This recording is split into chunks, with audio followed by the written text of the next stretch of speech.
નમસ્કાર દોસ્તો, વિડીયોમાં ફરી એકવાર તમારું હાર્દિક સ્વાગત છે। તો દોસ્તો, હવામાન નિષ્ણાત અંબાલાલ પટેલે ફરી એકવાર આગાહી કરી છે। ગુજરાતીઓ હવે ગરમીઓ શેકાવા તૈયાર રહેજો। રાજ્યમાં ફરીથી ગરમીનો પારો ઉચકાશે। જો કે આ પહેલાં ગુજરાતમાં વરસાદી માહોલ જોવા મળવાનો છે, જેને કારણે ગુજરાતમાં ગરમીનો પારો ઠંડો પડશે।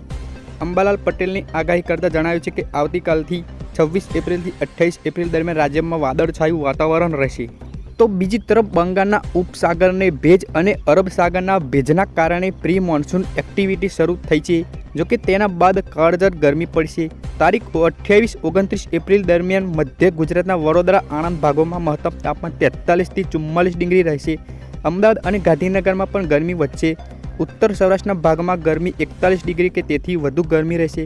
તો કચ્છમાં ગરમીનો પારો 40 ડિગ્રી તાપમાન રહેશે। જૂનાગઢમાં ગરમી 41 ડિગ્રી, અમરેલી અને ભાવનગરમાં 38 થી 40 ડિગ્રી પહોંચી જશે।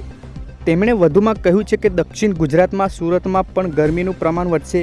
વિદર્ભના ભાગોમાં ગરમીના કારણે મહારાષ્ટ્રના સંલગ્ન ભાગોમાં ગરમી વધશે। આહવા, ડાંગ અને વલસાડમાં ગરમી રહેશે।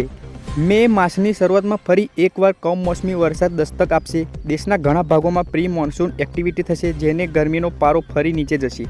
તો દોસ્તો, અંબાલાલ પટેલની આગાહી મુજબ 10 થી 14ની વચ્ચે ઉત્તર અને મધ્ય ગુજરાતમાં આંધી વંટોળ સાથે વરસાદ વરસી શકે છે। 10 થી 14 મે વચ્ચે હવામાન પલટા બાદ ફરી 20 મે બાદ ગરમીમાં વધારો થશે। તો ઉત્તર ગુજરાતના ભાગોમાં તાપમાન 44 ડિગ્રી સુધી જવાની આગાહી કરાઈ છે। આમ રાજ્યમાં આવનારા 20 દિવસોમાં ભારે ગરમી અને કમોસમી વરસાદની આગાહી કરી છે।